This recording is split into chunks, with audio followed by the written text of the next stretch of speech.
السلام علیکم ورحمۃ اللہ وبرکاتہ۔ بسم اللہ الرحمن الرحیم۔ پانچواں باب، توبہ کا بیان۔ اس سے اگلے سبق میں یا اس سے بھی اگلے سبق میں جو حدیث بیان کی گئی تھی، حضرت علی کرم اللہ وجہہ کے متعلق، حضرت علی کرم اللہ وجہہ جو راوی ہیں، اس روایت کے اندر فَيَتَطَهَّرُ يُصَلِّي اس طرح کے الفاظ آئے ہیں، تو اس کا کیا مطلب ہے وہ اس سبق کے اندر بیان کیا جائے گا۔ حدیث میں فَيَتَطَهَّرُ کا مطلب تو یہی ہے کہ گناہ کرنے والا وضو کر کے نماز پڑھے، لیکن افضل غسل کرنا ہے۔ نہ صرف یہ بلکہ ٹھنڈے پانی سے غسل کرنا سب سے زیادہ افضل ہے۔ حدیث کے اندر جو بیان کیا گیا تھا حضرت علی رضی اللہ تعالیٰ عنہ والی روایت میں، فَيَتَطَهَّرُ کا لفظ کہ وہ وضو کرے،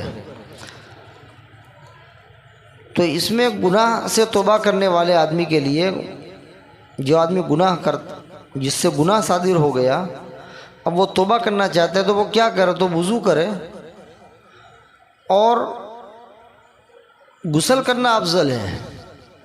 وضو کرے گا تو چل جائے گا، لیکن غسل کر کے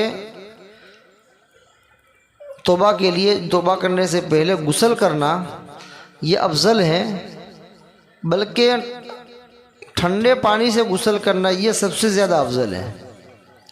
کہ جب آدمی سے کوئی گناہ ہو گیا، اس کو احساس ہو گیا کہ میں نے بہت بڑا گناہ کر لیا، تو وہ وضو کرے، لیکن وضو کے مقابلے میں غسل کرنا اور پھر ٹھنڈے پانی سے غسل کرنا یہ زیادہ افضل اور بہتر ہے۔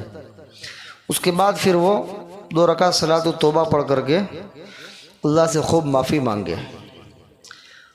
یصلی کا مطلب یہ ہے کہ 2 رکعت نماز پڑھے، جس میں سے 1 رکعت میں سورہ فاتحہ کے ساتھ قل یا ایھا الکافرون پڑھی جائے، اور دوسری رکعت میں قل ھو اللہ کی قرات کی جائے۔ اس نماز کو نماز توبہ کہا جاتا ہے۔ پھر اس کے بعد اللہ سے اپنے گناہوں کی معافی مانگی جائے، انشاءاللہ اللہ ضرور توبہ کو قبول کرے گا اور اس پر بڑے بڑے انعامات سے نوازے گا، جیسا کہ آیت بالا میں ذکر کر دیا گیا۔ مظاہر حق جدید جلد 1 صفحہ 835 836 بتغیر یسیر، بحوالہ اپنے ایمان و اعمال کی حفاظت کیجئے، صفحہ 192۔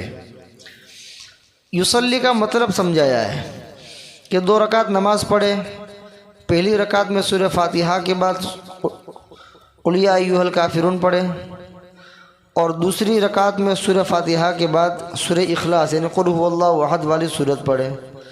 اس نماز کو نماز توبہ کہا جاتا ہے۔ نماز پڑھ کر پھر اللہ رب العزت سے معافی مانگے تو انشاءاللہ اللہ تعالیٰ اس کی توبہ قبول کرے گا، اس کی معافی کو قبول کرے گا اور بڑے بڑے انعامات سے نوازے گا۔ اللہ تبارک و تعالیٰ حدیث میں بتلائے ہوئے طریقے کے مطابق ہمیں بھی سچی پکی توبہ کرنے کی توفیق عطا فرمائے۔ وما علینا الا البلاغ۔ السلام علیکم ورحمۃ اللہ وبرکاتہ۔